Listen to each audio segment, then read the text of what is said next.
Hello students, hi, welcome back to my channel learning with Divya. कैसे हैं आप लोग स्टूडेंट्स? आज भी एक आपके मैं पेपर आपको सॉल्व करवाने वाली हूँ।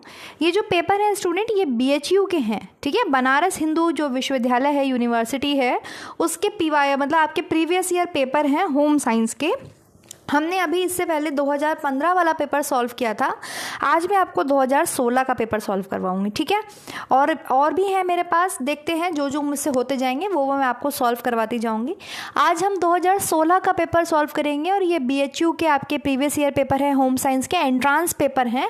तो सारे बच्चे इसको ध्यान से कर लीजिएगा और जो भी बच्चे आपके CUET की तैयारी कर रहे हैं उनके लिए भी बेनिफिशियल होंगे। TGT PGT सभी के लिए डेफिनेटली हेल्पफुल तो रहेंगे ही, क्योंकि क्वेश्चंस आगे पीछे ऊपर नीचे होते ही रहते हैं, एक दूसरे से दूसरे पेपर में पूछे ही जाते हैं।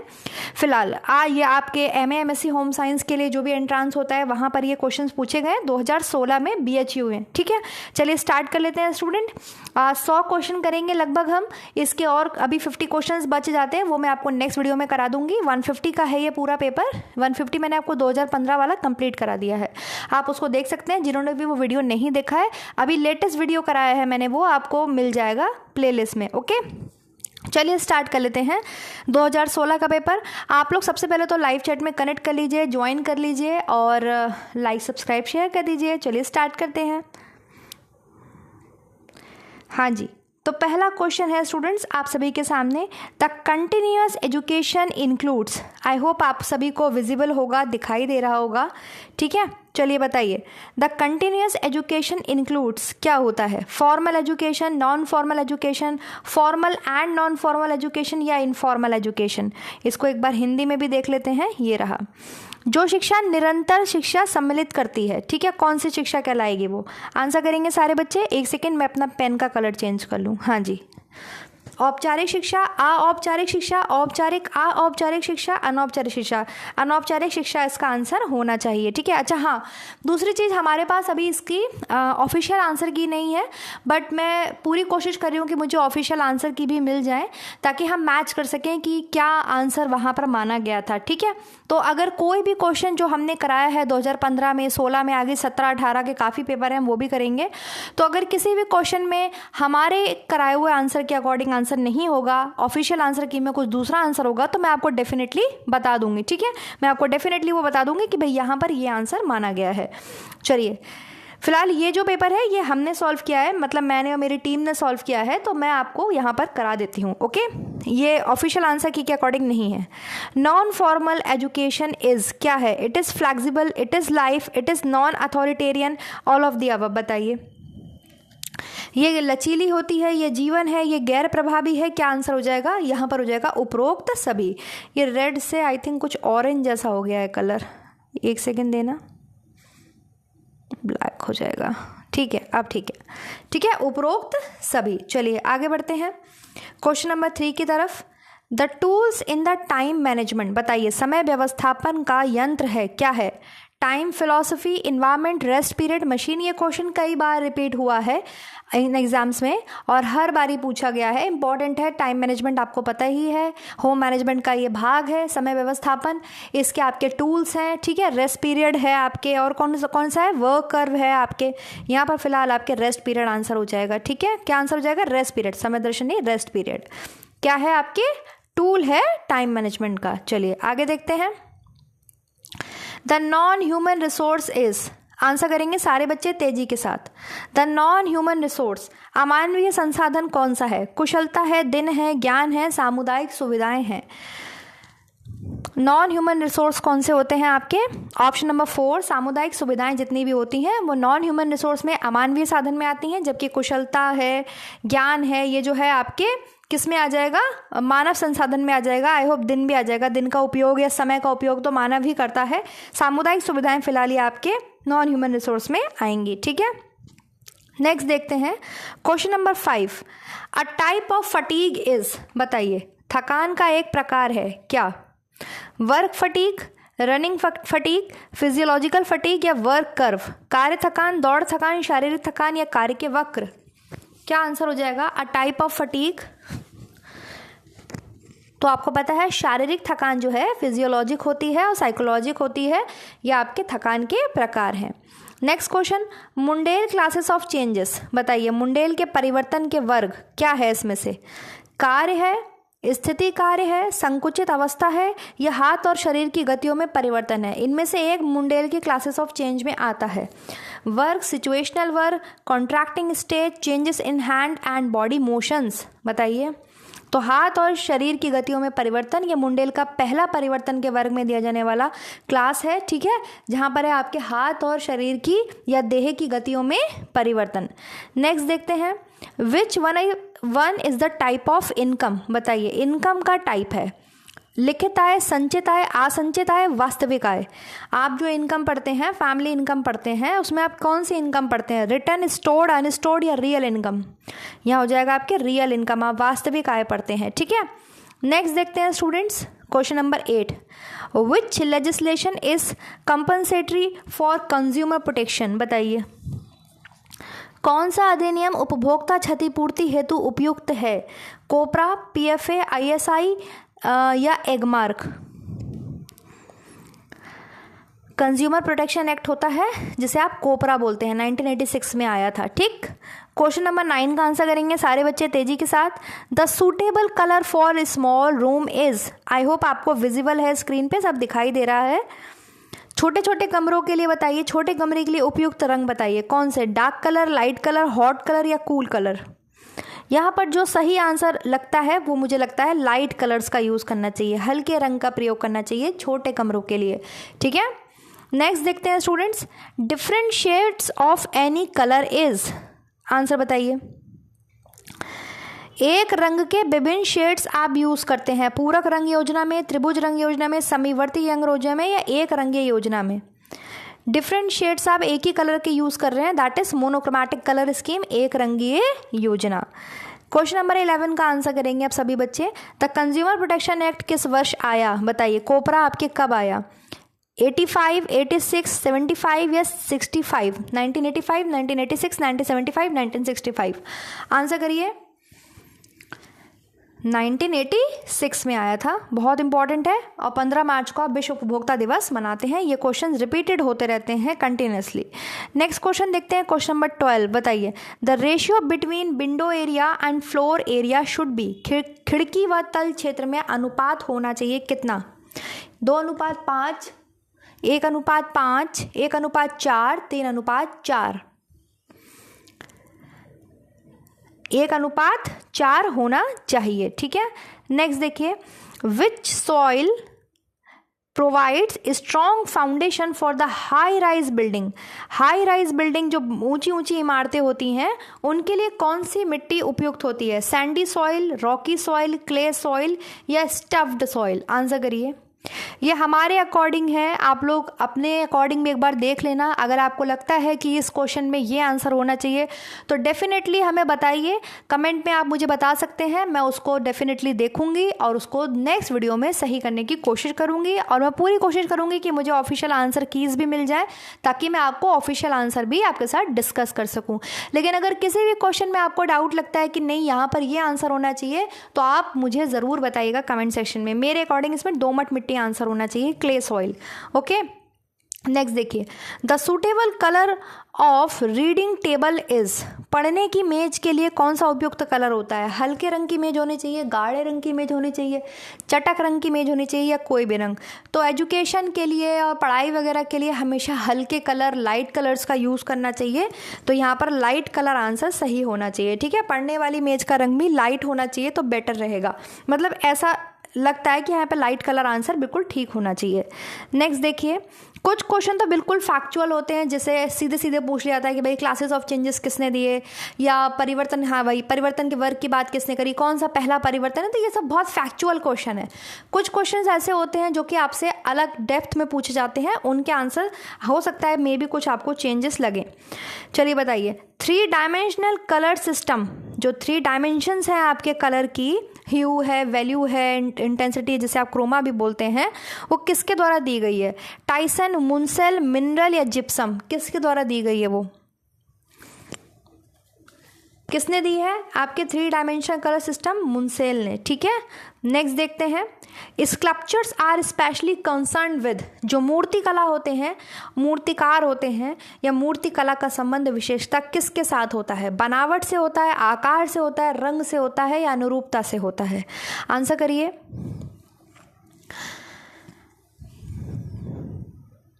आकार से होता है, मुझे लगता है उसका आंसर आकार होना चाहिए, आकार से, क्योंकि मूर्तिकार हमेशा आकृति देता है, किसी भी चीज को आकार प्रदान करता है, ठीक है, तो आकार से होना चाहिए मेरे अकॉर्डिंग। बाकी आप लोग भी देख के ज़रूर बताएं अगर आपके पास इसका सही आंसर आपको लगता है कि ये नहीं दूसरा होना चाहिए। चलिए नेक्स्ट बताइए, the most study furniture is considered made of, सबसे अधिक मजबूत फर्नीचर आप किसे मानेंगे? प्लास्टिक के, बेत के, लकड़ी के, लोहे के? कौन सा फर्नीचर बहुत ज़्यादा मजबूत होता है? तो लोहे का फर्नीचर मजबूत होता है, ठीक है। नेक्स्ट देखिए, the types of evaluation are progress chart, guidance, direction, adjusting. बताइए, the types of evaluation are, मूल्यांकन के प्रकार हैं।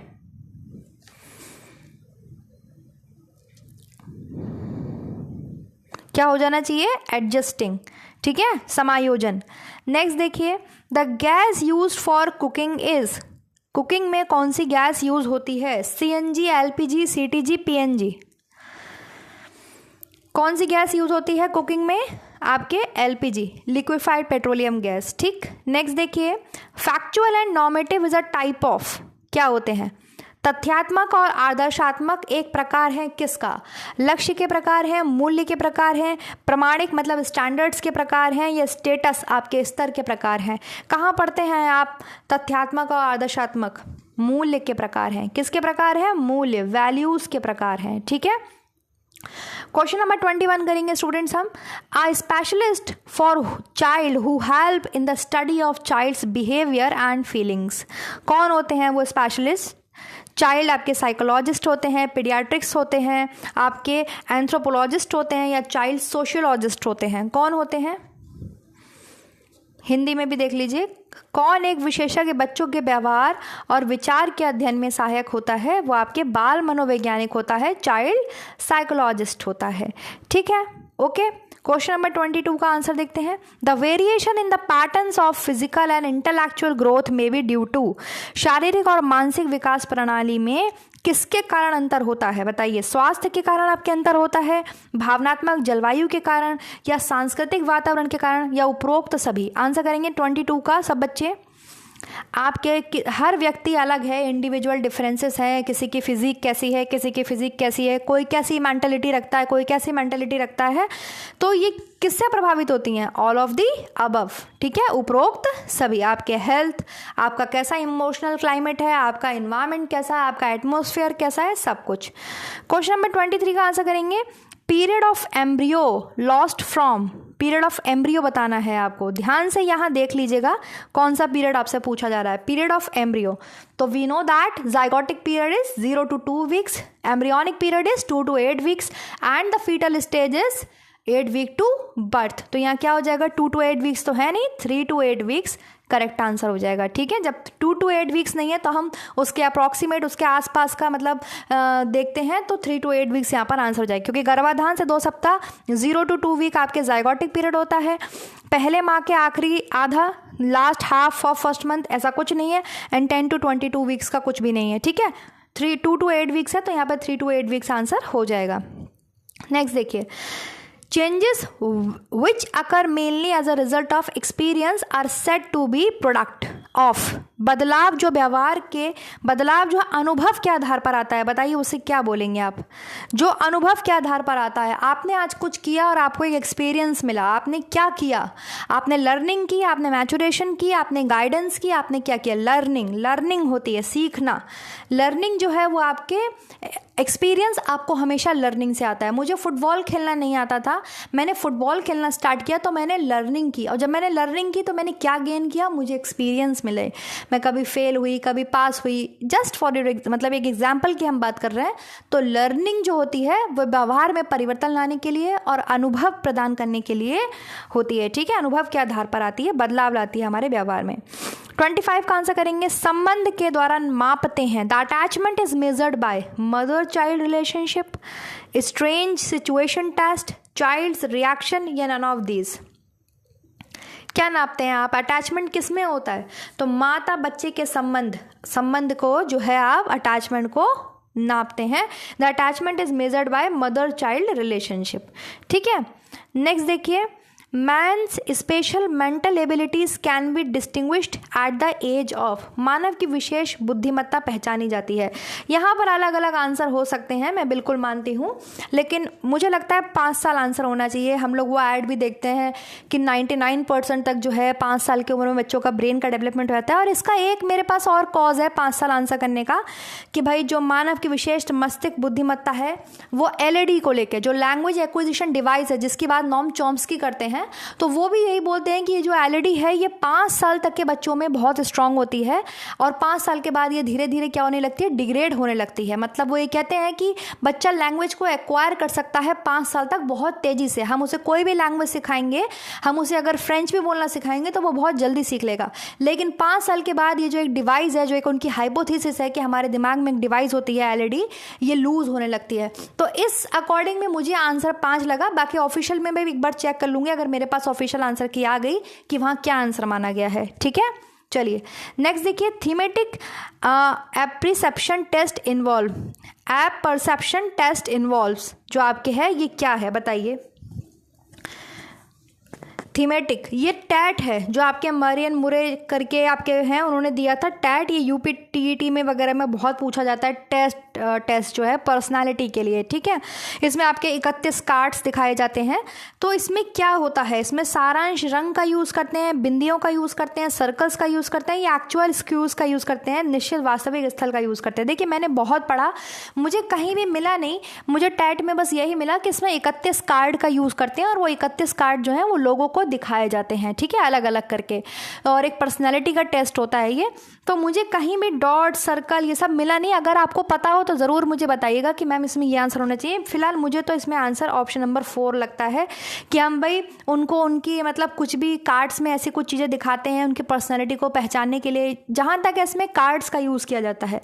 टैट जो टेस्ट होता है ये यूपी टैट वगैरह में बहुत पूछा जाता है ये क्वेश्चन। ठीक है, तो एक बार आप लोग भी बताइएगा कि अगर आपको पता हो उसमें कोई बिंदी, गोला या कलर का यूज़ किया जाता हो तो हमें बताइएगा। ठीक है, नेक्स्ट देखिए भाई, इन्फेंट हैड जो है कंट्रोल कब आ जाता है, इन्फेंट को एक्वायर कर लेता है 2 हफ्ते में उसे अपने सिर पर जो है कंट्रोल आ जाता है, 3 हफ्ते पर, पहले हफ्ते पर या चौथे हफ्ते पर। हिंदी में देख लेते हैं, शिशु अपने सिर पर नियंत्रण पा लेते हैं कितने सप्ताह में बताइए।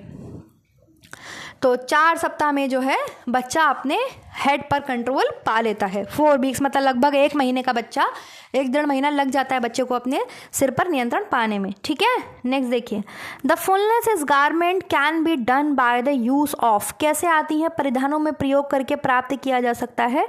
गैदर्स है, टक्स है, डार्ट है, ब्राइटनेस है। फुलनेस कैसे आएगी, तो गैदर से आएगी। ठीक है, ये क्वेश्चन हम लास्ट भी कर चुके हैं 2015 वाले में भी। नेक्स्ट देखिए, the hair of Angora goat are said to be, Angora बकरी के बालों को आप क्या बोलते हैं बताइए। अंगोरा बकरी के बालों को आप क्या बोलते हैं, मोहेर। क्या बोलते हैं, मोहेर, है ना। नेक्स्ट देखते हैं, immersing of whole fabric in removal agent is called, बताइए। पृथक्करण के एजेंट में पूरा कपड़ा डुबोने की विधि को क्या बोलेंगे आप, स्पॉन्जिंग, स्ट्रीमिंग, डिपिंग या ड्रॉप मेथड, क्या बोलेंगे। Immersing of whole fabric in removal agent is dipping, क्या बोलेंगे उसे, डिपिंग बोलेंगे। नेक्स्ट देखिए, which state is famous for chikankari, chikankari के लिए कौन सा स्टेट फेमस है। चिकनकारी कहाँ की फेमस आपके जो है कढ़ाई है, एम्ब्रॉयडरी है, तो उत्तर प्रदेश की है। उत्तर प्रदेश में भी आपके लखनऊ की है। लखनऊ क्या है, उत्तर प्रदेश की राजधानी है। नेक्स्ट देखते हैं, क्वेश्चन नंबर 33 का आंसर करेंगे सारे बच्चे। देखिए, the pigment responsible for red colour in tomato, बताइए टमाटर में लाल रंग के लिए कौन सा वर्णक जिम्मेदार होता है। केराटिनॉइड्स, एंथोसाइनिन, बीटालिन्स या लाइकोपिन, कौन होता है। तो लाइकोपिन के कारण जो है टमाटर का रंग लाल होता है। Now the next is the protein percentage in soybean, बताइए सोयाबीन में कितनी प्रोटीन होती है। 28%, 53%, 38%, 18%, कितने परसेंट होती है। तो हम 40% पढ़ते हैं, तो 38 to 40% उसके मतलब लगभग उसके आसपास का आंसर जो हो जाएगा वो 38% हो जाएगा। ठीक है, नेक्स्ट बताइए, क्वेश्चन नंबर 35 का आंसर करेंगे सारे बच्चे। Which food item provide empty calories? कौन सा खाद्य पदार्थ केवल आपको कैलोरी प्रदान करता है और कुछ भी प्रदान नहीं करता? आलू है, शुगर है, मिल्क है, व्हीट है? बताइए, जिसको खा करके सिर्फ आपको ऊर्जा मिल जाएगी, कैलोरीज मिल जाएंगी। आपके शर्करा, शुगर, डायरेक्ट आपने शुगर खा ली, शर्करा। जैसे आपने सुना होगा किसी को कमजोरी महसूस हो रही है तो मिठाई खिला दिया और पानी पिला दिया, उसको एकदम से एनर्जी आ गई, बूस्ट हो गई। शर्करा मतलब शुगर्स डायरेक्ट आपने खा ली, तो आपको क्या मिलेगा? केवल और केवल कैलोरीज मिलेंगी। तो ऑप्शन नंबर 2 हो जाएगा।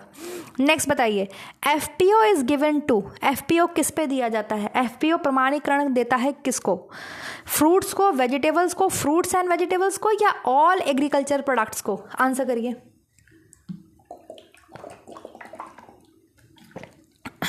क्या आंसर हो जाएगा?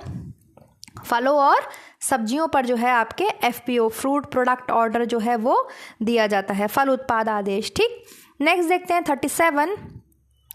Putting the ideas of practice into operation is? विचार और अभ्यास को कार्यवाही में लाना क्या कहलाता है? आपके आइडियाज को आप कार्रवाई में ले आए, मतलब आप वो काम करने लग गए, उसे क्या बोलेंगे आप? डिजायर, सेटिस्फेक्शन, एक्शन या अटेंशन? बताइए। ऑब्वियसली एक्शन है ना। ऑपरेशन करना किसी चीज़ को, एक्शन, ऑपरेशन मतलब चीर फाड़ वाला ऑपरेशन नहीं किलेगा ऑपरेशन थिएटर में खोल के मरीज का ऑपरेशन करने लग गए। ऑपरेशन का मतलब है यहाँ पर एक्शन करना, कुछ करना, doing, something doing, something do. समझ में? विचार और अभ्यास को कार्रवाई में लाने को एक्शन बोलते हैं। आप अपने आइडियाज़ को क्या कर रहे हो? इम्प्लीमेंट कर रहे हो, आप एक्शन कर रहे हो अपने आइडियाज़ के ऊपर, उसको कर रहे हो उस काम को। नेक्स्ट देखिए, पोस्टर एंड चार्ट्स आर, बड़े ही प्यारे क्वेश्चन हैं ये। पोस्टर एंड चार्ट्स आर बिल्कुल TGT PGT के लेवल के क्वेश्चन हैं, ऐसे ही क्वेश्चन आपके एग्जाम्स में पूछे भी जाते हैं। डिस्प्ले एड्स हैं, ऑडियो एड्स हैं, वीडियो एड्स हैं, ऑल ऑफ दिस क्या है भाई? Poster and charts. आंसर करिए। तो दृश्य साधन है। कौन से साधन है आपके? दृश्य साधन है। जब हम ऑडियो विजुअल एड्स में पढ़ते हैं तो ऑडियो एड्स अलग हैं, विजुअल एड्स अलग हैं, है ना? विजुअल एड्स हैं। नेक्स्ट बताइए, responsible for AIDS spread? AIDS, acquired immunodeficiency syndrome, AIDS के फैलने के लिए जिम्मेदार कौन होता है? चुम्बन लेना, किस करना, संक्रमित रक्त लेना, किसी का कंटामिनेटेड ब्लड जो एड्स से पीड़ित है और उसका ब्लड चढ़ा लेना, कंटामिनेटेड फूड खा लेना, या माल न्यूट्रिशन, कुपोषण की वजह से एड्स फैलता है? किसकी वजह से एड्स फैलता है? तो जो व्यक्ति पीड़ित है एड्स से, उसका ब्लड अगर किसी हेल्दी पर्सन को चढ़ जाए तो एड्स होता है। और हाँ, अगर कोई व्यक्ति एड्स से पीड़ित है तो उसके साथ अनसेफ सेक्स करने से भी एड्स फैलता है। इसलिए सेफेस्ट सेक्स जो है वो होना चाहिए। ठीक है, मतलब जो भी आपके क्या बोल सकते हैं उसे, इंटरकोर्स बोल सकते हैं, या क्या बोलते हैं, कोइटल एक्टिविटीज़ जो होती हैं वो आपकी सेफ होनी चाहिए। चलिए नेक्स्ट देखते हैं, क्वेश्चन नंबर 41 का आंसर करेंगे सारे बच्चे। द संचार क्रिया में संदेश का प्रारंभक होता है, जो प्रारंभ करता है संदेश प्रक्रिया को। The initiator of message in communication process is? कौन होता है वो इनिशिएटर जो कम्युनिकेशन की प्रोसेस को ही स्टार्ट करता है? सेंडर होता है, ट्रीटमेंट होता है, रिसीवर होता है, या मैसेज होते हैं? बताइए। कम्युनिकेशन की प्रक्रिया है ना, सबसे पहले सेंडर होता है जो मैसेज को सेंड करता है। ठीक है, मैसेज होता है, फिर वो मैसेज जो है वो रिसीवर के पास पहुंचता है और रिसीवर से वो फीडबैक प्राप्त करता है, सेंडर। तो संचार की प्रक्रिया में संदेश को प्रारंभ करता है प्रेषक, सेंडर। क्लियर? 42 का आंसर करेंगे सारे बच्चे जल्दी जल्दी से। The surface structure of a material is called? वस्त्र की सतह संरचना क्या कहलाती है? आंसर करिए। गठन कहलाती है, डिजाइन कहलाती है, पैटर्न कहलाती है, या कपड़ा कहलाती है? आंसर करिए। सरफेस स्ट्रक्चर किसी भी वस्त्र की जो संरचना है या कोई भी संरचना है किसी भी चीज की, वो उसका टेक्सचर कहलाती है। क्या कहलाती है? टेक्सचर कहलाती है। टेक्सचर ही तो देखते हैं आप वस्त्र का कैसा है, जैसे वेलवेट का टेक्सचर अलग है, सिल्क का टेक्सचर अलग है, कॉटन का टेक्सचर अलग है ना? तो टेक्सचर हो जाएगा यहाँ पर आंसर। नेक्स्ट देखिए, the term extension has been derived from? The term extension कहाँ से लिया गया है? लैटिन भाषा से, ग्रीक भाषा से, फ्रेंच वर्ड से, चाइनीज वर्ड से? तो extension word comes from Latin भाषा। ठीक है, लैटिन वर्ड है, लैटिन भाषा से लिया गया है। नेक्स्ट करेंगे 44 का आंसर सारे बच्चे बहुत तेजी के साथ। A dietitian is an expert of, एक डाइटिशियन है वो किस में एक्सपर्ट होता है बताइए? सोशियोलॉजी में होता है, इकोनॉमिक्स में होता है, कम्युनिकेशन में होता है, या डाइटेटिक्स में होता है? किस में होता है? समाजशास्त्र का वो एक्सपर्ट है, अर्थशास्त्र के वो एक्सपर्ट है, संचार की वो एक्सपर्ट है, या डाइटेटिक्स की एक्सपर्ट है?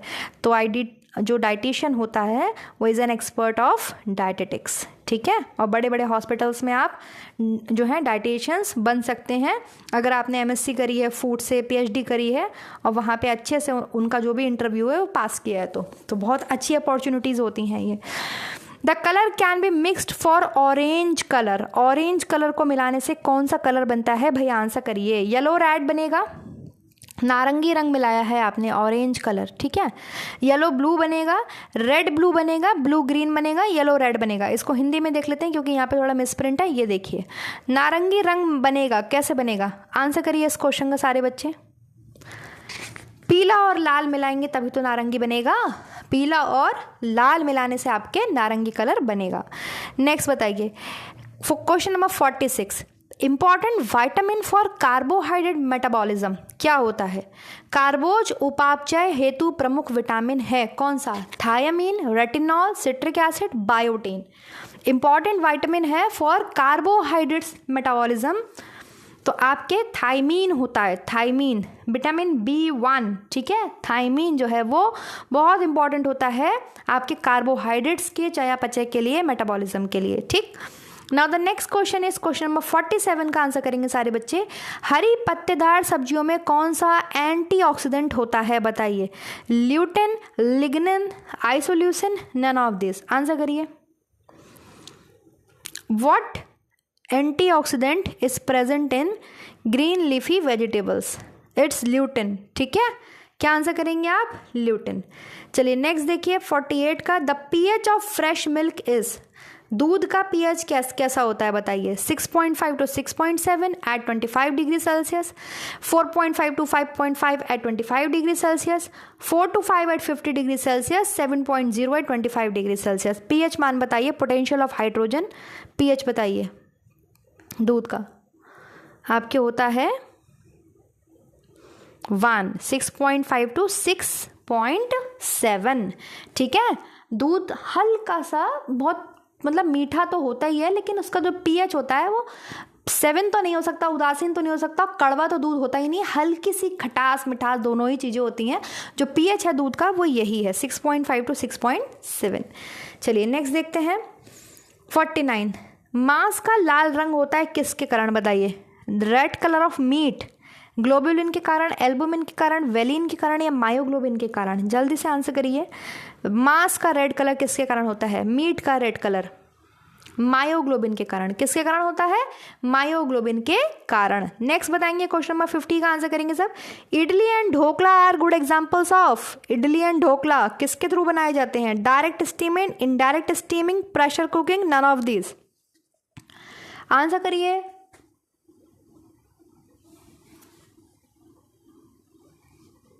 डायरेक्ट स्टीमिंग, प्रत्यक्ष वाष्पीकरण के वो एग्जाम्पल हैं इडली एंड ढोकला। नेक्स्ट करेंगे 51 आंसर करेंगे सब बच्चे। The red apple and red grapes have their colour due to pigment, किस पिगमेंट के कारण जो है एप्पल का कलर रेड होता है और रेड ग्रेप्स जो आपको लाल रंग के अंगूर मिलते हैं वो किस कारण आपके रेड होते हैं बताइए? आपके क्रिप्टोजेंथिन होता है, ल्यूटिन होता है, बीटा कैरोटीन होता है, या एंथोसाइनिन होता है बताइए? लाल रंग के लिए आपके यहाँ पर एंथोसाइनिन हो जाएगा, एंथोसाइनिन जो है या आपके लिए रिस्पॉन्सिबल होगा, ठीक। नेक्स्ट देखिए the protein percentage in egg बताइए। The protein percentage in egg, egg में कितना प्रोटीन होता है? 6 से 8%, 8 से 12%, 12 से 14%, या 14 से 16%?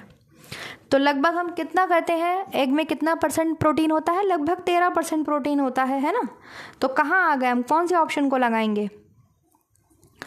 कौन सा ऑप्शन यहाँ पर करेक्ट हो जाएगा? Option number 3। कौन सा हो जाएगा? ऑप्शन नंबर 3, ठीक है। ये तरीका अच्छा है क्वेश्चन पूछने का, आई लाइक दिस वे, मतलब यहाँ पर क्या है, अगर किसी की किताब में 12% है तो वो बच्चा भी आंसर कर सकता है, किसी की किताब में 14% दिया तो वो भी आंसर कर सकता है, किसी की किताब में 13% दिया तो वो भी आंसर कर सकता है कि भाई 12 से 14 तो होता है, 14 से 16 नहीं हो सकता, क्योंकि 16 हमने किसी भी बुक में नहीं पढ़ा कि अंडे के अंदर प्रोटीन होता है। 8 से 12 भाई कम लग रहा है, 8 से 12 13% तो हमने पढ़ाई है, 13-14%, 6 से 8 भी नहीं हो सकता। तो ये तरीका बहुत अच्छा है। एक वो तरीका सबसे गंदा लगता है जहाँ पर एग्जैक्ट वैल्यू दे दी है कि भाई 12, कि भाई 13, कि भाई 14।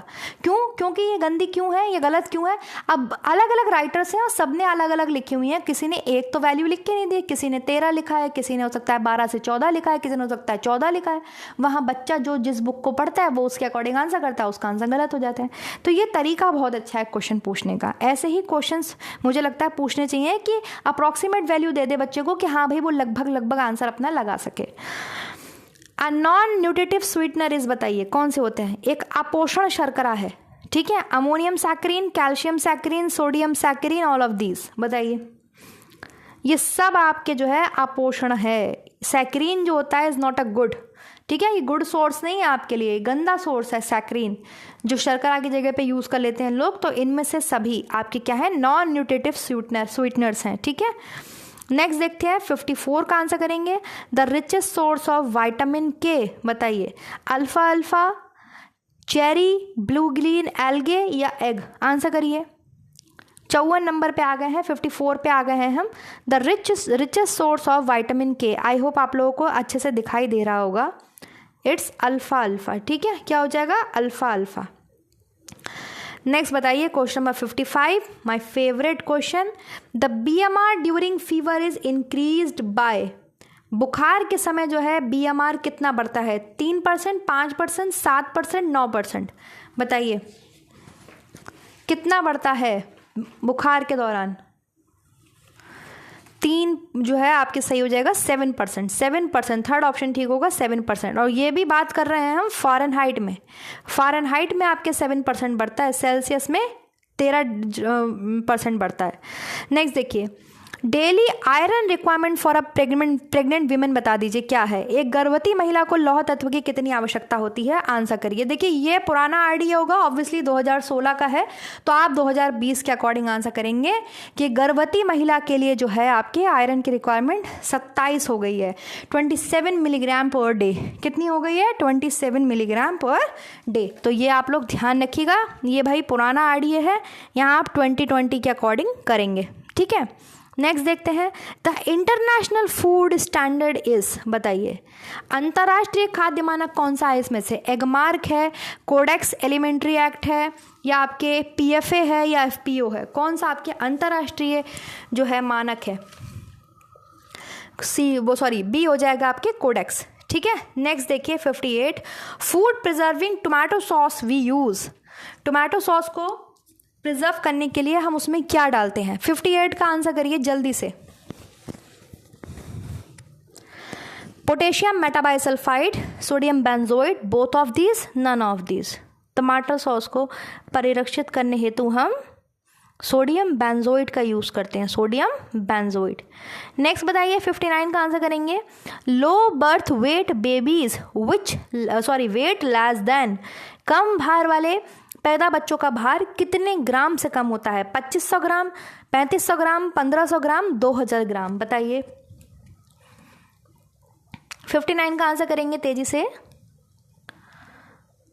2500 ग्राम, 2.5 kg, ठीक है। लो birth weight babies, weight less then 2500 ग्राम।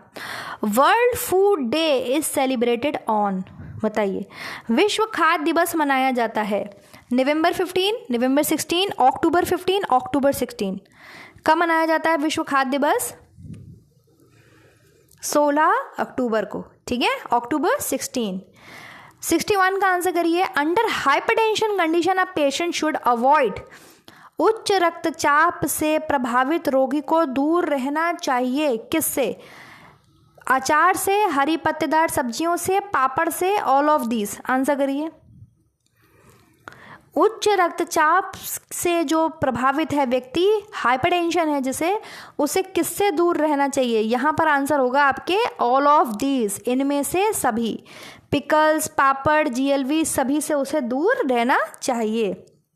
नेक्स्ट देखिए, टोफू क्या है? टोफू आपने सबने सुना होगा। टोफू राइस केक होता है, सोया सॉस होती है, सोया पनीर होता है, या मिल्क केक होता है?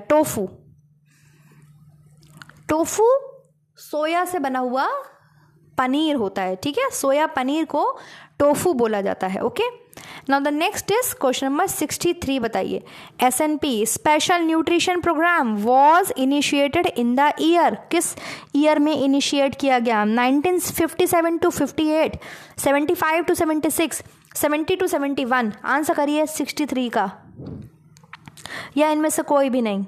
इनमें से कोई नहीं तो होगा ही नहीं ऑप्शन। यहाँ बताइए, एसएनपी आपके आता है 1970 से 1971 स्पेशल न्यूट्रिशन प्रोग्राम। नेक्स्ट बहुत इंपॉर्टेंट क्वेश्चन है ये। A good extension programme should be, एक अच्छा प्रसार कार्यक्रम होना चाहिए कैसा?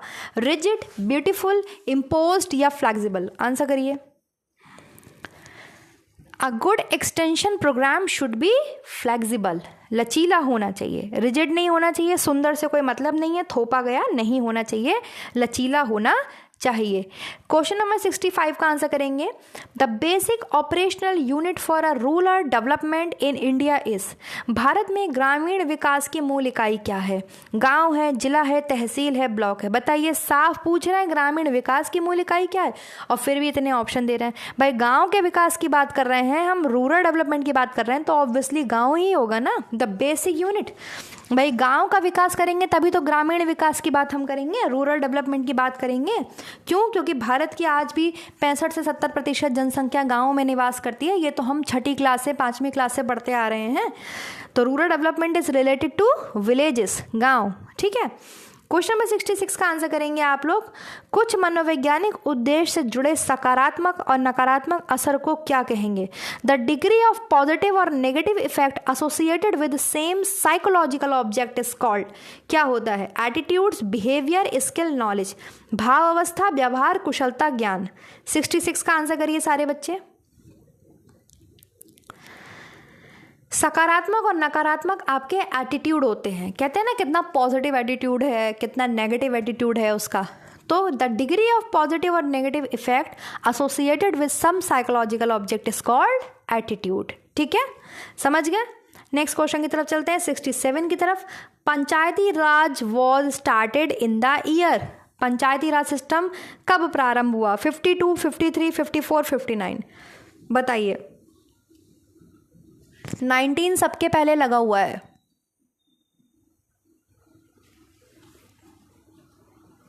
नाइनटीन 1959। नेक्स्ट बताएंगे सारे बच्चे, इन एक्सटेंशन बी प्रिफर, हम क्या प्रेफर करते हैं? ऑटोमेटिक अप्रोच को, डेमोक्रेटिक अप्रोच को, कमोडिटी अप्रोच को, रूरल अप्रोच को? अप्रोच क्या होती है हमारी, पहुंच क्या होती है हमारी, बताइए। प्रसार में हम पसंद करते हैं किसको? Democratic approach. डेमोक्रेटिक अप्रोच मतलब डेमोक्रेसी रहे, ठीक है, सभी जो है उसमें इन्वॉल्व हो, सभी उसमें इन्वॉल्व हो, तो डेमोक्रेटिक अप्रोच होनी चाहिए हमारी। In extension we prefer democratic approach. 69 का आंसर करिए, the community development programme was launched in the year. Very very important question, हर बारी पूछा जाता है, हर एग्जाम में अलग अलग तरीके से। सीडीपी कब आया? तो 2 अक्टूबर 1952 को आपके सीडीपी लॉन्च किया गया था, ठीक है। चलिए नेक्स्ट बताइए, KVK is assisted financially by state government, IAR, ICAR, UGC. किसके द्वारा केवीके को आर्थिक सहायता प्रदान की जाती है, फाइनेंशियली सपोर्ट किया जाता है, असिस्ट किया जाता है? बताइए, स्टेट गवर्नमेंट के द्वारा, आईएआर के द्वारा, आईसीएआर के द्वारा, यूजीसी के द्वारा? आंसर करिए 70 का सारे बच्चे। यहाँ आंसर होगा आपके आईसीएआर, आईसीएआर, ठीक है। आईसीएआर के द्वारा केवीके को फाइनेंशियली असिस्ट किया जाता है या आर्थिक सहायता प्रदान की जाती है। नेक्स्ट देखिए 71 का आंसर करेंगे, Phulkari is mostly done on. Phulkari किस पे की जाती है? वूल पे, खद्दर पे, कॉटन पे या सिल्क पे? आंसर करिए। Phulkari is mostly done for, अधिकतर किस पे की जाती है? आपके खद्दर पर, खद्दर पे, ठीक है। 72 का आंसर करेंगे। पटोला बिलोंग्स टू, पटोला कहाँ से बिलोंग है? गुजरात, मध्य प्रदेश, मेघालय या नागालैंड? आंसर करिए। पटोला का संबंध कहाँ से है? तो गुजरात से है। ऑप्शन नंबर ए हो जाएगा यहाँ पर। सभी बहुत तेजी के साथ आंसर करेंगे, ठीक है। The Jamdani belongs to, Jamdani बताइए कहाँ से बिलोंग करती है? जामदानी का संबंध कर्नाटक से है, राजस्थान से है, पश्चिम बंगाल से है, पंजाब से है। कहाँ से है? पश्चिम बंगाल से है, वेस्ट बंगाल से है। नेक्स्ट देखिए, the fabric made from silk yarn is imported from Japan. Japan से कौन सा जो है आपका सिल्क से बनी फैब्रिक को आयात किया जाता है? ऑर्गेंजा है, कतन सिल्क है, तंचोई है, चंदेरी है? जापान से। देखिए यहाँ पर मुझे इसका आंसर एग्जैक्टली ऐसा मिला नहीं, लेकिन मुझे कतन सिल्क लगता है। फिर भी मैं एक बार इसको जो है रीचेक कर लूँगी, अगर मुझे ऑफिशियल आंसर के मिल गई तो बहुत अच्छी बात है, लेकिन एक बार आप लोग भी इसका आंसर देखना, ठीक है। जो फैब्रिक है जो सिल्क यार्न से बना हुआ है और इम्पोर्ट होता है जापान से, कतन सिल्क मुझे लगा। एक बार आप लोग इसको देख लेना कि क्या आंसर होना चाहिए। फिलहाल मेरे हिसाब से कतन सिल्क होता है आंसर। चलिए, डिवोर फैब्रिक का मतलब बताइए क्या होता है? Devour fabric is a result of burnout, flocking, discharge printing या बबल प्रिंटिंग? हिंदी में देख लो। डिवोर फैब्रिक परिणाम है। डिवोर फैब्रिक या डेबोर फैब्रिक किसको बोलेंगे आप? बर्नआउट को हिंदी में भी option same as it is English के लिख दिए हैं। इसका आंसर होगा बर्नआउट। बर्नआउट जो है आपके डेबोर फैब्रिक का परिणाम है। कौन सा है आपके? बर्नआउट, ठीक है। Option number 1। चलिए नेक्स्ट बताइए। For laundry purpose the hardness of water is measured in. कपड़ा धोने हेतु पानी की कठोरता किस में मापी जाती है, नापी जाती है? डिग्री में, मिलीलीटर में, ग्राम में या लीटर में? आंसर करिए। किस में मापी जाती है कपड़ा धोने हेतु? मिलीलीटर में। किस में मापते हैं? मिलीलीटर में, ठीक। नेक्स्ट देखिए, टेक्सटाइल मीन्स, टेक्सटाइल से मतलब बताइए क्या है? कपड़े का अभिप्राय बताइए क्या है? What is the meaning of textiles? To weave.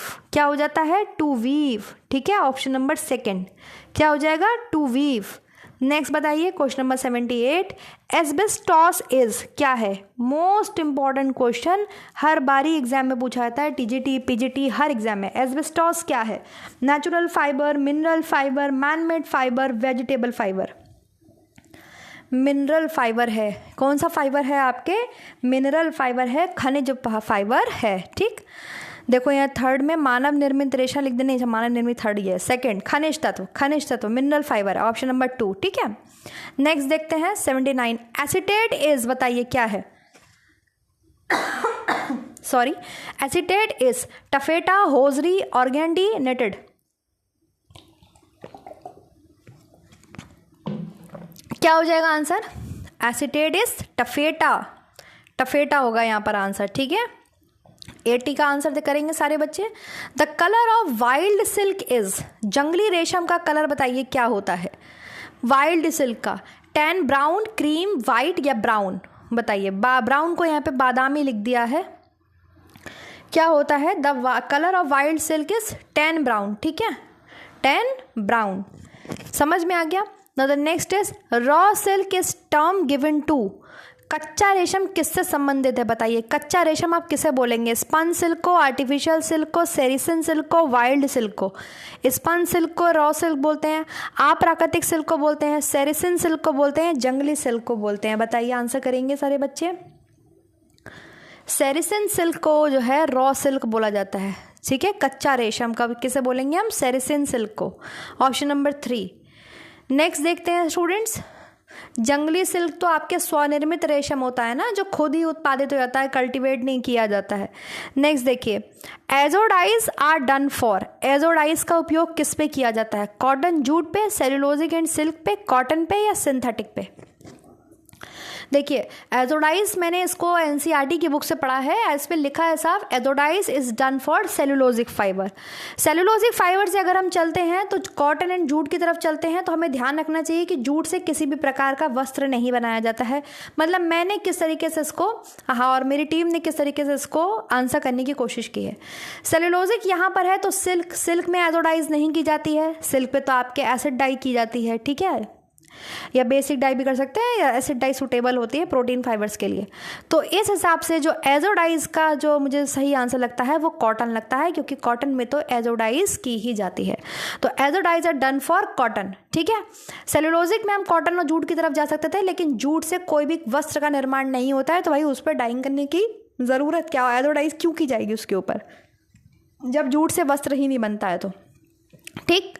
तो यहाँ पर फिलहाल मुझे सूती आंसर लगा है, अब मैं ऑफिशियल आंसर की में देख के आपके साथ डिस्कस कर लूँगी। नेक्स्ट देखिए, sulphur dyes are used for, बताइए, बहुत अच्छा आंसर है। Sulphur dyes are use for air oxidation, stone and acid wash, silk या कॉटन। सल्फर डाइज का प्रयोग तो आपके सूती वस्त्र को रंगने में किया जाता है। किसको रंगने में किया जाता है? सूती वस्त्र को रंगने में किया जाता है। क्वेश्चन नंबर 84 का आंसर करेंगे। The wild and tussah silk are fed on oak leaves, mulberry leaves, peepal leaves, neem leaves. बताइए, जंगली या तुसाह रेशम पाला जाता है किस पर? ओक की पत्तियों पर, मलबरी की लीव्स पर, पीपल लीव्स पर, या नीम लीव्स पर। आंसर नंबर हो जाएगा 84 में क्या? ऑप्शन नंबर 1, ओक की पत्तियों पर। किसकी पत्तियों पर? ओक की पत्तियों पर आपके वाइल्ड और तुसाह सिल्क जो है रेशम वो पाला जाता है, या वाइल्ड सिल्क मिलता है। नेक्स्ट देखिए, generally spun yarns are manufactured by. Spun yarns बताने हैं आपको इसमें से। सामान्यतः कता धागा बनाया जाता है। किससे बनता है spun yarn? Cotton silk jute wool, cotton silk jute, cotton silk, cotton wool. Answer करिए, कौन सा ऑप्शन हो जाएगा इसमें? इसमें हमें सबसे केवल एक ऑप्शन हटाना है, silk. Silk silk silk is filament fibre या filament yarn, not a spun yarn, ठीक है। छोटे छोटे यार्न्स को स्पन यार्न्स बोला जाता है, और लंबे लंबे यार्न्स को फिलामेंट यार्न बोला जाता है। और silk is naturally filament yarn, ठीक है। प्रकृति जगत का सबसे लंबा रेशा जो है आपके, या सबसे सुंदर रेशा जो है आपके, वो मजबूत रेशा जो है आपके, वो सिल्क है। तो सिल्क ही हटाना है हमें यहाँ से, तो हमें आंसर मिल जाता है। आंसर हो जाता है हमारा cotton and wool. Spun yarn कौन से हो गए आपके? Cotton and wool. नेक्स्ट देखिए, 86 का आंसर करिए। The basic unit of society is, बताइए क्या होती है? समाज की मूल इकाई आप किसे बोलते हैं? व्यक्ति को बोलते हैं, परिवार को बोलते हैं, समुदाय को बोलते हैं, गांव को बोलते हैं, किसको बोलते हैं? The basic unit of society is family. Family, एक अकेला इंडिविजुअल कुछ भी नहीं है समाज में जब तक वो परिवार में नहीं है, ठीक है। नेक्स्ट बताइए, a non projected visual aid. बताइए, a non projected visual aid. Slides हैं, ओपेक प्रोजेक्टर है, बुलेटिन बोर्ड है, पपेट शो है। बताइए, a non projected visual aid बताइए कौन सी है? हिंदी में देख लेते हैं। एक नॉन प्रोजेक्टेड दृश्य साधन बताइए क्या है? दृश्य साधन क्या हो जाएगा यहाँ पर? आंसर होगा बुलेटिन बोर्ड, क्योंकि कठपुतली ऑडियो विजुअल है, ठीक है। कठपुतली शो तो AV एड्स में आता है, विजुअल में आता ही नहीं है। और फिर अगर विजुअल को हम डिवाइड करते हैं प्रोजेक्टेड और नॉन प्रोजेक्टेड में, तो स्लाइड और ओपेक प्रोजेक्टर चला जाता है आपके किस में? प्रोजेक्टेड एड्स में। और नॉन प्रोजेक्टेड्स में आ जाते हैं आपके बुलेटिन बोर्ड। तो ऑप्शन नंबर 3 यहाँ पे ठीक हो जाएगा बिल्कुल। नेक्स्ट बताइए, ICDS was initiated in the year. ICDS कब आया? किस वर्ष में प्रारंभ किया गया ICDS? 1975, 1985, 1965, 1995, 1975, 85, 65, 95। तो 1975 में आपके ICDS स्टार्ट किया गया। 89 का आंसर करेंगे। The balwadi programme was launched in the year. बताइए, बालवाड़ी प्रोग्राम कब लॉन्च किया गया? 1960, 1970, 1980, 1990। 89 का आंसर करिए सारे बच्चे। बहुत महत्वपूर्ण क्वेश्चन है ये सारे। 1970 में कब किया गया आपके? 1970, 1970। बालवाड़ी है, ICDS है, द्वाकरा है, ये सब क्वेश्चन रिपीट होते हैं सारे question. Who is concern with cone of experience in AV aids categorization? किसने किया है? एडगर डेल, एंस मिंगर, OP धामा, ऑगस्ट कॉम्टे। किसने किया है? दृश्य श्रव्य साधनों के विभाजन में कोन ऑफ एक्सपीरियंस किससे संबंधित है? किसने दिया है वो कोन ऑफ एक्सपीरियंस, बताइए। एडगर डेल ने, ओपी धामा ने, एंसमिंगर ने, ऑगस्ट कॉम्पटन ने। तो ऑब्वियसली एडगर डेल ने दिया, option number A, Edgar Dale. 91 का आंसर करेंगे सारे बच्चे। Which state has no Panchayati Raj system, इनमें से कौन सा वो राज्य है जहां पंचायती राज सिस्टम, पंचायती राज प्रणाली नहीं है, नॉट पूछा गया है। उत्तर प्रदेश, मेघालय, उड़ीसा और बिहार। आंसर करेंगे सारे बच्चे 91 का। Which state has no Panchayati Raj system, Meghalaya. Meghalaya में आपके पंचायती राज सिस्टम नहीं है। इसके साथ आप लिखेंगे मिजोरम, मिजोरम में नहीं है। इसके साथ आप लिखेंगे नागालैंड, नागालैंड, नागालैंड में भी आपके पंचायती राज सिस्टम नहीं है। नेक्स्ट देखते हैं स्टूडेंट्स, क्वेश्चन नंबर 92 करेंगे आप लोग अब। The first 5-year plan was started in the year, बताइए प्रथम पंचवर्षीय योजना किस वर्ष शुरू की गई थी? 1947 to 48 के बीच में, 48 to 49 के बीच में, 50 to 51 के बीच में, या 51 to 52 के बीच में? आंसर करिए। प्रथम पंचवर्षीय योजना आपके कब स्टार्ट की गई थी? 1951 में आई थी पहली पंचवर्षीय योजना, ठीक है, 1951 में। तो 51 to 52 आंसर हो जाएगा यहाँ पर, ठीक। 1950 में तो हमारे गणतंत्र लागू हुआ है, 1951 में पहली पंचवर्षीय योजना आई थी, 47 में हम आज़ाद हुए थे। नेक्स्ट देखिए, the general body of panchayat is, general body बताइए पंचायत की क्या होती है? राज्यसभा, लोकसभा, ग्राम सभा, हिंदू सभा? आंसर करिए 93 का, थोड़ा सा छोटा कर देती हूँ। अब आंसर करिए सारे बच्चे, क्या होती है आपके जनरल बॉडी पंचायत की? भाई राज्यसभा और लोकसभा तो आपके संसद भवन के भाग हैं, है ना, तो ये तो बहुत अपर लेवल हो गया। पंचायत की होती है आपके ग्राम सभा, ठीक है। जो अपर लेवल है आपके, अपर हाउस है वो राज्यसभा है, और लोअर हाउस कौन सा होता है? लोकसभा होता है। गांव में कौन होते हैं आपके? ग्राम सभा होती है पंचायत में। अपनी बेटी अपना धन योजना वॉज लॉन्च्ड ऑन, बताइए कब आई? अपनी बेटी अपना धन, अपनी बेटी अपना धन योजना प्रारंभ की गई थी कब? 2 अक्टूबर 1984, 2 अक्टूबर 1994, 2 अक्टूबर 1999, 2 अक्टूबर 2001? आंसर करेंगे 2 अक्टूबर 1994 को, ठीक है। 2 अक्टूबर 1994 को आपके अपनी बेटी अपना धन योजना लॉन्च की गई थी। 95 का आंसर करेंगे, महिला समृद्धि योजना किस वर्ष प्रारंभ की गई? महिला समृद्धि योजना किस वर्ष प्रारंभ की गई? 1985, 1995, 1975 या 2005? आंसर बताइए। देखिए 1993 मिलेगा आपको नेट पर देखने पर, 1993, ठीक है। और अगर किसी के पास हो तो हमें भी बताना। तो 1993 को देखते हुए हम इसके साथ आंसर लगाएंगे 1995 को। 75 नहीं लगा सकते, 2005 नहीं लगा सकते, 85 नहीं लगा सकते। नेट पे मिलेगा 1993। महिला समृद्धि योजना कब स्टार्ट की गई थी? 1993 में, ठीक। 93 यहाँ है नहीं तो हम उसके आसपास का आंसर ढूंढ के लगाएंगे 1995। बशर्ते आपको इसका ये वो जो ईयर है वो याद होना चाहिए, पता होना चाहिए, तब आप इसको आंसर कर पाएंगे, ठीक है। चलिए 96 का आंसर कर लीजिए इसी साथ। राष्ट्रीय महिला कोष किस वर्ष स्थापित हुआ? बताइए भाई। नेशनल विमेन फंड आपके एस्टैब्लिश हुआ किस year? 1990 to 91, 1992 to 93, 1996 to 97, 98 to 99? Answer करिए। कब स्थापित हुआ आपके राष्ट्रीय महिला कोष, the women national women fund? देखिए वो अखिल भारतीय महिला कोष अलग था जो आपने गृह विज्ञान की शिक्षा में पढ़ा है, ठीक है। अखिल भारतीय महिला कोष की स्थापना जो की गई थी 1928 में द्वितीय अधिवेशन में, वो अलग है, ये अलग है राष्ट्रीय महिला कोष। 1992 to 93, ठीक। Option number 2 is correct. 97 का आंसर करेंगे सारे बच्चे। द्वाकरा was started in the year, बताइए। कितने बढ़िया, कितने शानदार क्वेश्चन है। द्वाकरा एक रिवीजन भी हो रहा होगा आप लोगों का, और ये सारे क्वेश्चन PYQs हैं आपके भी। BHU के एंट्रांस में तो पूछे ही गए हैं, एंट्रांस में आपके सिलेबस से ही क्वेश्चन उठाए जाते हैं, तो वहाँ पर भी ये सब पूछा गया है और ये पेपर में भी आते रहते हैं। 1980, 82, 84, 86, 1980, 1982, 1984, 1986, 1982 में आपके द्वाकरा स्टार्ट किया गया था। चलिए IQ बता दीजिए भाई, IQ का फॉर्मूला, बहुत दिन बाद ये क्वेश्चन कर रहे हैं हम। IQ का फॉर्मूला बताएंगे सारे बच्चे। Intelligent question refer to mental age upon memory into 100, mental age upon chronological age into 100, actual age upon memory into 100, mental age upon physical age into 100। Answer बताइए।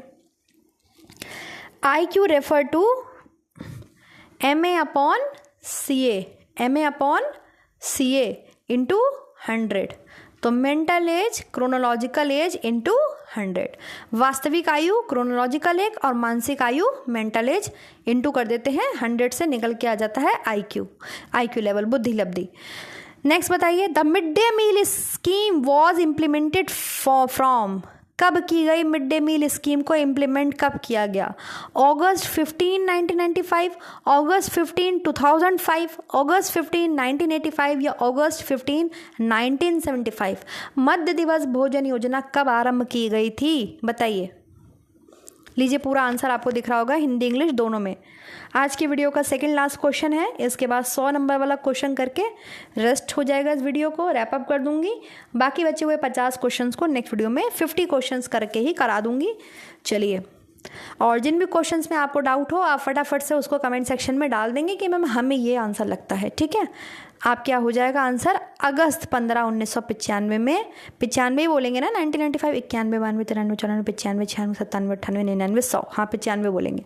अगस्त 15, 1995, अगस्त 15, 1995। आज की वीडियो का आखिरी question, which media has highest coverage of population in India बताइए। Which media has highest coverage of population in India? Television, radio, films या newspaper? Answer करेंगे सारे बच्चे। कौन सा जो है माध्यम भारत की जनसंख्या को, भारत की सर्वाधिक जनसंख्या को कवर करता है बताइए, कौन सा? टेलीविजन, रेडियो, फिल्म, अखबार? भारत की सर्वाधिक जनसंख्या को जो कवर करता है माध्यम वो हो जाएगा आपके टेलीविजन। क्या हो जाएगा? Television. So students, I hope ये वीडियो आपके लिए हेल्पफुल रहा होगा, ये पेपर आप लोगों के लिए हेल्पफुल रहा होगा। मेरे पास 5-6 पेपर हैं, इसी तरीके से मैं आपको सॉल्व करवा दूंगी। लास्ट हमने 2015 का 150 क्वेश्चन सॉल्व किए हैं। वहाँ जाकर जिन वीडियो स्टूडेंट्स ने वो वीडियो नहीं देखा है आप देख लीजिएगा। आपको वो किस प्लेलिस्ट में मिलेगा? आपको मिलेगा मैराथन वाली प्लेलिस्ट में, जहाँ पर, या PYQ वाली प्लेलिस्ट में, जहाँ पर मैंने PYQ कराए हुए हैं। ऐसे करके एक प्लेलिस्ट बनाई हुई है, TGT PGT के प्रीवियस ईयर क्वेश्चंस करके पूरे सेट वहाँ पे पड़े हुए हैं। वहाँ पर ये पेपर भी आपको मिल जाएंगे, 2015 वाला भी, और आज हमने किया है 2016 का। ये पेपर कहाँ आया था? ये जो पेपर है आपके 2016 में BHU के एंट्रांस में पूछा गया था, ठीक। आंसर की मिल जाएगी, तो आंसर की से मैं क्वेश्चंस को आपको डिस्कस कर दूंगी। फिलहाल अभी आंसर की नहीं है, हमने सेल्फ सॉल्व किया है, मैंने, मेरी टीम ने, और आपको सॉल्व करवा दिया है। किसी भी क्वेश्चन में डाउट हो तो आप डेफिनेटली हमें कमेंट करेंगे, इधर उधर भटकेंगे नहीं, यहाँ उधर जो है भटकते नहीं रहेंगे। इसका तो ये बताया मैम ने, उसका तो वो बताया मैम ने। डायरेक्टली आप हमसे पूछेंगे, कमेंट सेक्शन में हमें बताएंगे कि मैम हमें इसका आंसर ये लगता है, प्लीज़ इसको डिस्कस कर दीजिए। आंसर क्या जाती है तो मैं डिस्कस कर देती हूँ, अदरवाइज हम फिर से सर्च करेंगे, डिस्कस कर लेंगे आपके साथ तब भी। और आप भी डिस्कस कीजिए, आप भी जो है सर्च कीजिए, नेट पर देखिए और हमें बताइए। ओके, चलिए guys, bye bye, thank you so much to all of you. और लाइक, सब्सक्राइब, शेयर करना मत भूलना। Always support women empowerment. Thank you so much. Next video मिलेंगे नेक्स्ट टॉपिक के साथ, तब तक के लिए बाय बाय।